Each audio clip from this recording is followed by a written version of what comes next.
বিসমিল্লাহির রহমানির রহিম। আসসালামু আলাইকুম। Hello everyone. এই যে দেখেন, পরন্ত বিকালে আমি আমার কিছু পিকচার দিয়ে একটা হলুদ গোলাপ দিয়ে ভিডিওটা শুরু করলাম। আপনাদের মাঝে আমি চলে এসেছি আমার নিজের কিছু পিকচার নিয়ে। আমি কিন্তু ন্যাচারালি যেরকম থাকি, যেরকমভাবে আমি কোথাও যাই, সেরকমভাবেই কিন্তু আমি আপনাদের মাঝে প্রেজেন্ট হই। এই তো দেখেন, আমি বলেছিলাম না আমি পরন্ত বিকালে একটা সুন্দর গ্রামীণ পরিবেশ ভাব ওখানে গিয়েছিলাম। মনটা খুবই ফ্রেশ লাগতেছিল, খুব ভাল লাগতেছিল।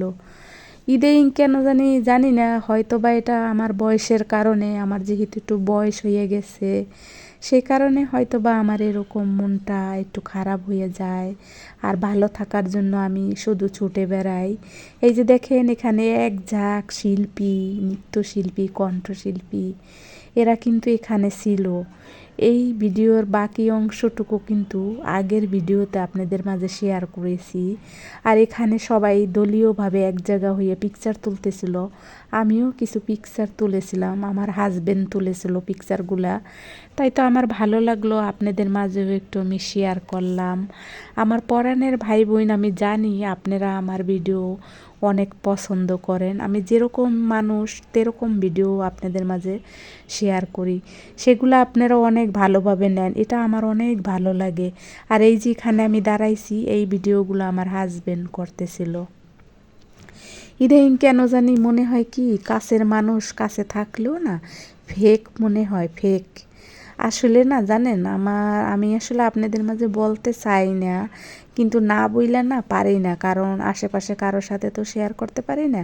তাই তো আপনাদের মাঝে বারবার শেয়ার করে মনের কথাগুলো হালকা হই। আমি যখন আপনাদের সাথে ভয়েস দিতেছি তখন কিন্তু আমার চোখের কোনা দিয়ে পানি ঝরে ঝরে পড়তেছিল। আসলে মেয়েরা পৃথিবীতে যত কান্ট্রির মেয়েই হোক না কেন, প্রত্যেক মেয়েরই কিন্তু একটা সফট কর্নার আছে, একটা দুর্বলতা আছে, একটা দুর্বল জায়গা আছে, যেখানে আঘাত করলে পৃথিবীতে তার আর থাকতে ইচ্ছা করে না। এই যে দেখেন, এখানে আমার হাজবেন্ড দাঁড়িয়েছিল, ও উপভোগ করতেছিল। আর এই যে দেখেন, গ্রামের পরিবেশে এই বড়ই গাছ এরকম হাতে ধরে, গতবারও আমি একটা বড়ই গাছের ভিডিও আপনাদের মাঝে শেয়ার করেছিলাম ঢাকায়। আর এবারও আমি আপনাদের মাঝে সেম টাইমেই একটা বড়ই গাছ শেয়ার করতেছি আপনাদের মাঝে। ওই বড়ই গাছটা ছিল আমার অফিসের গলিতে, একদম রাস্তায়। আর এইটা হইল এই গ্রামীণ পরিবেশে খুব সুন্দর বড়ই হইছে। জানি না এই বড়ই বড় হইলে খাইতে পারবো কিনা, আবার ওখানে আমার ভাগ্যে যাওয়া হবে কিনা আমি সঠিক জানি না। সব কিছু উপর আল্লাহর উপরে আসলে নির্ভর করবে। আমি অবশ্য আমার আমার লাইফ, আমার ভবিষ্যৎ সব কিছু আমার হাতের পার রাখছি। আর উপরে আল্লাহ আছে, যে কোনো টাইমে আমার লাইফ, আমার ভবিষ্যৎ, আমি মনে করেন কি বলবো আপনাদেরকে, যে কোনো টাইমে আছে না যে যে কোনো টাইমে একেবারে এক নিমিষে নিঃশেষে শেষ হইয়া যাইতে পারে। একটা আছে যে উপরে আল্লাহ নিয়ে যায় সেইটা, আর একটা আছে যে নিজের ইচ্ছায় একেবারে নির্বিশেষ করে দেওয়া। এরকম আছে না, মানে ওই যে বলে না যে পাখিটা উড়ে গেছে কিন্তু খাঁচাটা পড়ে রইছে, এরকম না থাকার থেকে মনে করেন যে করা থাকাই আমার মনে হয় অনেকটাই ভালো। আমি আসলে আপনাদের সাথে শেয়ার করতে পারছি না যে আমি কিভাবে কথা বলবো, কি বললে আপনার। সত্যি আমার না এই পৃথিবীটা না কেমন জানি এলোমেলো লাগে, মানে আমার লাইফটাই এলোমেলো লাগে। আগে থেকেই এলোমেলো লাগতো, কিন্তু এতটাই আমি শক্ত ছিলাম যে আমি নিজেকে এলোমেলো হইতে দিতাম না। আমি খুব স্ট্রং ছিলাম, এত স্ট্রং ছিলাম যে আমার পরিবার, আমার কেউ, আশেপাশের কেউ আমার এই এলোমেলো জীবনটা বুঝতেই পারতো না। আমি এতটা স্ট্রং ছিলাম, আপনাদেরকে আমি বুঝাইতে পারবো না ভাষায়। এত স্ট্রং আমি একটা মেয়ে, আজকে মনে করেন সত্যি সত্যি আমি ভেঙে পড়তেছি ধীরে ধীরে। এই পারিবারিক কোলাহল, তারপরে অনেক কিছু মিলাই আসলে ওই যে অনেকেই দেখি দেশের বাহিরে থেকে থেকে তারা বলে যে তাদের এই কষ্ট ওই কষ্ট। আসলে কষ্ট যে কত প্রকারের, অনেক প্রকারের কষ্ট আছে, মানুষের এই কষ্টর কোনো শেষ নাই। আর এই কষ্টের শেষ কোথায় কেউ জানে না। হ্যাঁ, আমি একটা সরকারি চাকরি করি, আমি চাইলেই কিন্তু আমার লাইফটারে অন্যরকমভাবে সাজিয়ে আমি চলতে পারি, আমি কিন্তু পারি। আর আমাকে কিন্তু আপনাদের দেখে কি মনে হয় আমি কি স্মার্ট না? অবশ্যই আমি স্মার্ট। তার কারণ হলো কি, আমি জানি আমার স্মার্ট আছে কি না, আমি সব জানি, কিন্তু আমি এরকম থাকি, এই একদম সাদামাটাভাবে আমি থাকি। সেটার একটাই কারণ, আমি আসলে আমার নিজেকে বুঝাইতে চাই, আমার আশেপাশে যারা আছে তাদেরকে বুঝাইতে চাই যে আমি এরকমই। কিন্তু আমি যে এত স্ট্রং ছিলাম, সেই স্ট্রং এখন কোথায় যাচ্ছে আমি জানি না। আমি না ধীরে ধীরে কেন জানি দুর্বল হয়ে গেছি। একবারে মনে হয় না ডানা ভেঙে গেলে যেন আর উঠতে পারে না, ওরকম হয়ে যাচ্ছি। আর আসলে আপনজনেই যদি চায় যে ডানাটা ভেঙে যাক, তাহলে তো আসলে কিছু করার নাই, তাই না? এখন একটাই রাস্তা, সেটা হলো যে ডানা যেহেতু অন্য কেউ ভাঙবে, সেই অন্য কেউকে ভাঙতে দেওয়ার আগে নিজে ভেঙে নেওয়াটাই ভালো, ডানাটা যাতে আর একবার নতুন করে গজাইতে পারে। এরকম কিছু একটা ভাবাই আমার মনে হয় ভালো। আর আমি দেখেন, আজকের ভিডিওটা কিন্তু একটু অন্যরকম, আমার কিন্তু ভিডিওটা খুব ভালো লাগছে, কিন্তু আমার মনটা না এতটাই ভেঙে পড়ছে যে আমি আসলে ভিডিও সম্বন্ধে আপনাদের সাথে শেয়ার করতে পারতেছি না।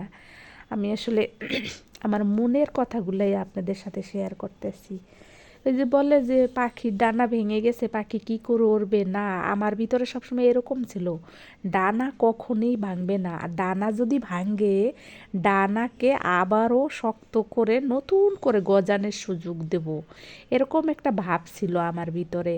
কিন্তু এখন না কেমন জানি মনটা এতটাই দুর্বল হয়ে গেছে যে ডানা আবার নতুন করে গজাবে, গজানোর চিন্তা করব, এরকম কিছু আমার আর ভাল লাগে না। কেন এই জানি ভাল লাগে না, আমি আসলে জানি না কেন এরকম আমি ফিল করতেছি। বেশ কিছুদিন ধরে আমার এই ফিলটা হচ্ছে। আর এইরকম ফিল আমি আরও একবার একটা ডিসিশন নিয়েছিলাম। আপনারা তো জানেন যে বাংলাদেশে দুইটা, মানে ঢাকা সিটির ভিতরে দুইটা জায়গা আছে যেখানে মেয়েরা রাগ করলে, ছেলেরা রাগ করলে গিয়ে ঝাঁপ দিয়ে পরের দিন তাদের লাশ ভেসে ওঠে। এরকম তো আপনারা জানেন না? একটা হইলো জিঞ্জিরা ব্রিজের উপরে, আর একটা হইলো আপনার হাতির ঝিলে। যাই হোক, এগুলো আসলে আমি আমার আশেপাশেও এক ভাবি আছে, তারও লাইফে এরকম অনেক, মানে সেও মন থেকে ভেঙে পড়ছে। সে শুধু তার গল্পই বলতে আসে।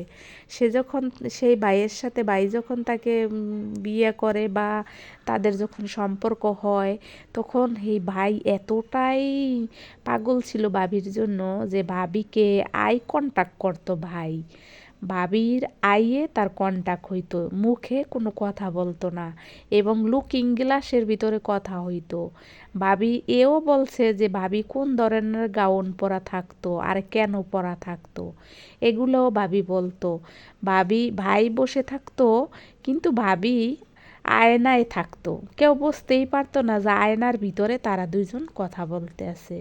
এতটা পাগল ছিল ভাই ভাবির জন্য। কিন্তু সেই ভাই এখন ভাবিকে যে কোনো টাইমে, মানে এত মিথ্যা কথা বলে আর এত মিথ্যার আশ্রয় নেয় যে ভাবি এখন ডিসিশন নিতে পারতেছে না যে কি করবে, কোন ধরনের ডিসিশন নেবে। আর এই ভাবির গল্প শুনতে শুনতেই কিন্তু আমিও কেমন জানি মন থেকে আসলে হালকা দুর্বল হয়ে গেছি।